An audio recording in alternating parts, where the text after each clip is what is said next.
ఈ మాట దేవుడు ఎవరితో చెప్తున్నాడు అని అంటే, తండ్రిని మోసం చేసి అన్నను మోసం చేసి అక్కడ ఎలా నిలబడాలో తెలియక అక్కడి నుంచి పారిపోవాలి అని అనుకున్న యాకోబుతో దేవుడు చెప్తున్నమాట. స్తోత్రం కలుగునుగా. ఎక్కడ నిలబడాలి? యెహెజ్కేలు గ్రంథంలో 2వ అధ్యాయం 1వ వచనంలో, నా కుమారుడను చక్కగా నిలబడని దేవుడు అన్నాడు. ఎక్కడ నిలబడాలి? నిలబడాల్సిన చోట నిలబడితే మనకు ఆశీర్వాదం వస్తుంది.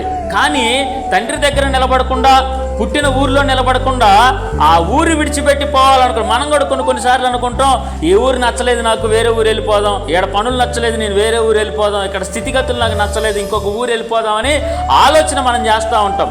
అదేవిధంగా యాకోబు కూడా తన జీవితంలో అక్కడ నిలబడలేక పారిపోతున్నప్పుడు దేవుడు చెప్పే మాట, నిలకడలేని అతని జీవితానికి దేవుడిస్తున్న వాగ్దానం ఏంటి అంటే, నువ్వు ఏ స్థితిలో ఉండుగాక, ఏ స్థలంలో ఉండుగాక, నిన్ను నేను రక్షించెదను. హల్లెలూయా.